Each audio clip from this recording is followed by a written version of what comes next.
quel déterminant pour le développement de l'Afrique? On est en train d'expliquer ici qu'est-ce qu'il faut faire pour que nos pays et toute l'Afrique puissent bien se développer.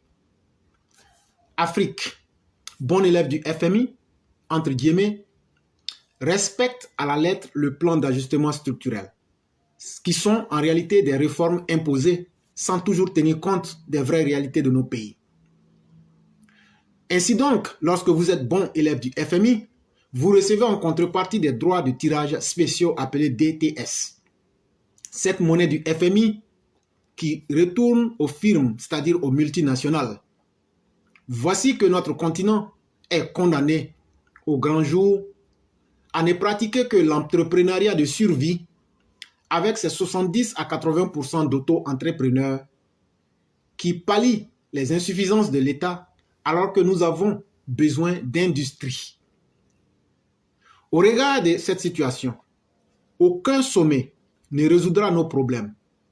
Ces grandes messes, quel que soit leur format, n'auront pour but que de nous maintenir, de nous entretenir dans une forme de survie grâce à l'aide publique au développement.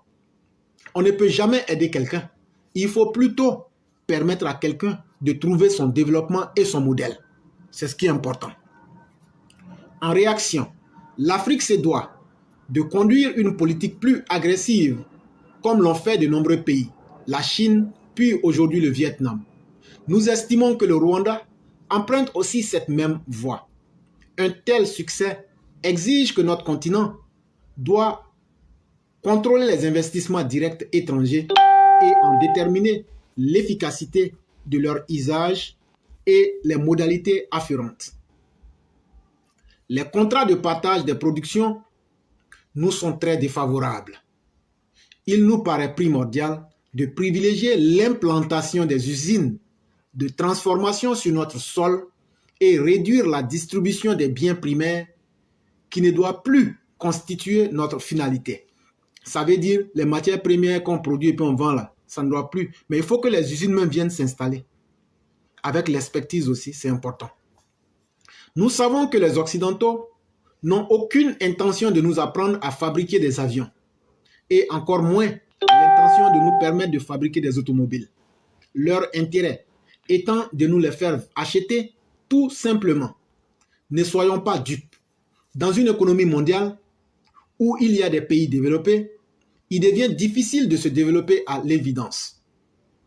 Nos économies nationales, désormais ouvertes, au nom de la globalisation qui s'impose à nous, devraient plutôt pleinement profiter des flux de biens et services, des flux de revenus, des flux de capitaux entre nos États organisés dans une ZLECAf, zone de libre-échange du continent africain.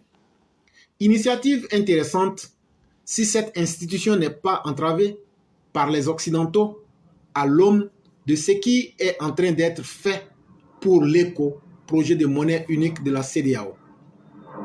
L'ouverture du continent sur le reste du monde, comme facteur d'opportunité, est aussi des contraintes pour nos économies qui doivent être pensées au travers de nos industries de transformation.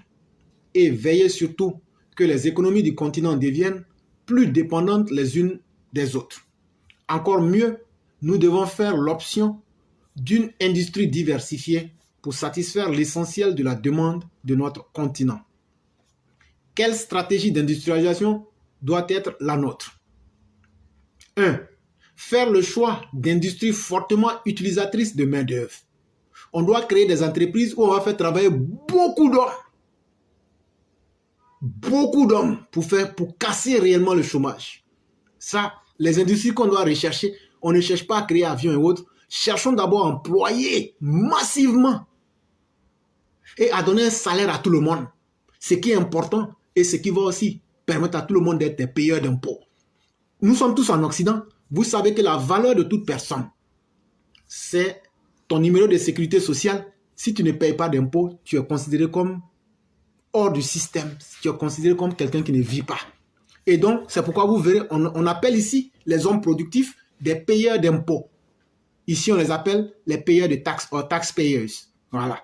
Et donc, ça veut dire que c'est quand tu commences à payer taxes, c'est quand tu arrêtes d'être improductif et que tu peux faire rentrer de l'argent chaque mois dans les caisses de l'État, que tu deviens utile.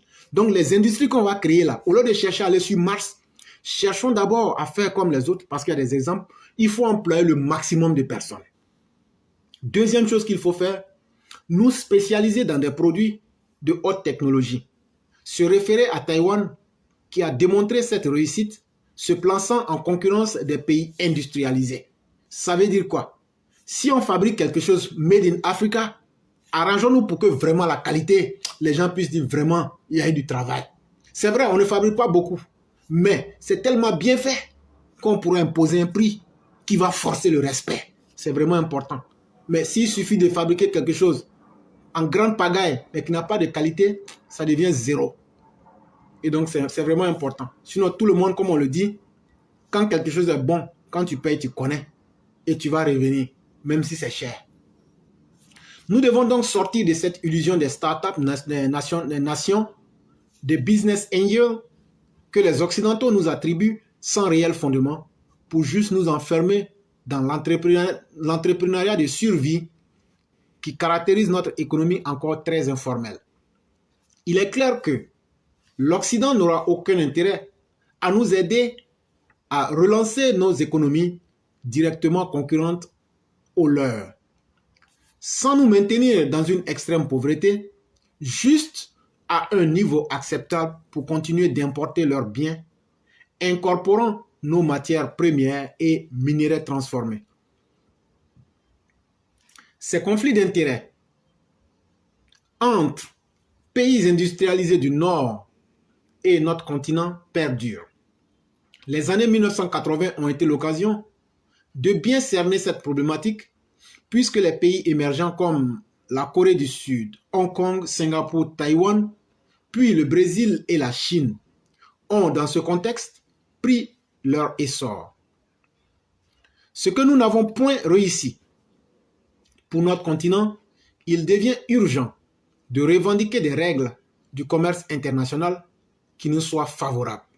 Et il y a encore quelque chose qui n'est pas juste. Toutes les règles du commerce international sont tracées par l'Occident. Et nous les Africains, vous ne représentez que 2%. Souvent, ça devient même 1%. Mais si nous ne représentons rien, mais pourquoi ne pas nous enlever nous-mêmes dedans? Toi, tu t'en vas dans un truc, on dit tu ne vaux rien. Mais tu es toujours avec ceux qui valent quelque chose. Mais quand c'est comme ça, puisqu'on dit on ne vaut rien là, quittons dedans. Et puis eux-mêmes, ils vont faire leur classement. Nous, on ne vaut rien. Mais toujours, c'est tout le monde qui va en Afrique. Est-ce que ce n'est pas une manière de nous mettre mentalement pour nous? Est-ce que ce n'est pas une manière même de casser les prix même de nos matières premières? Est-ce que ce n'est pas une stratégie pour nous maintenir toujours en bas en disant, vous ne représentez pas beaucoup, donc tout ce qu'on va vous dire, acceptez. Et donc, c'est pourquoi nous demandons l'unité africaine. Parce que s'il y avait véritablement une unité africaine, on allait leur dire, puisque nous on est 2%, ça veut dire qu'on n'a aucune influence. On ne peut rien gâter, on ne peut rien changer. Bon, nous-mêmes, on quitte dedans. On quitte dedans. Et nous, on va développer notre propre commerce entre nous-mêmes les Africains. Laissez-nous comme ça. Quand on va mourir, ce n'est pas un problème. N'ayez pas pitié de nous. Nous-mêmes, on va mourir dans notre propre commerce africain. On va faire ça pendant 10 ans, 20 ans, et puis on va voir ce que ça va nous donner. Vous allez voir que ces mêmes blancs-là vont dire la vérité. Ils vont dire non, c'est pas vrai. Parce que d'où viennent toutes les matières premières? D'où viennent toutes les matières premières naturelles de l'Afrique? Et vous venez nous dire que nous, on représente 3%. Alors que c'est ces 3%-là qui font aujourd'hui, je vais dire presque 90% des ressources naturelles du monde. Donc même si on n'est pas intelligent, on n'est pas bête. Vous dites des grandes théories pour nous abaisser. Mais chers Africains, prenons le courage de nous réveiller. C'est faux, c'est pas vrai. Ce qu'ils disent là, c'est faux. On ne représente pas 2%. En réalité, on représente plus que ça. Sinon, si on ne vaut rien, pourquoi c'est eux qui chaque fois ils ont besoin de minerais? Pourquoi chaque fois vont signer des contrats avec des pays qu'on disperse? C'est parce qu'on est dispersé qu'on représente 2%. Mais le jour qu'on va se mettre et puis parler d'une voix, vous allez voir que notre vrai poids va sortir ce jour-là. Et donc, ce positionnement est impératif et ne pourra que promouvoir un cadre bénéfique au développement de notre continent. C'est vraiment très important et c'est le professeur Cissé Abdou, professeur d'économie à l'Académie de Lyon qui avait fait cet article-là et je l'ai relu.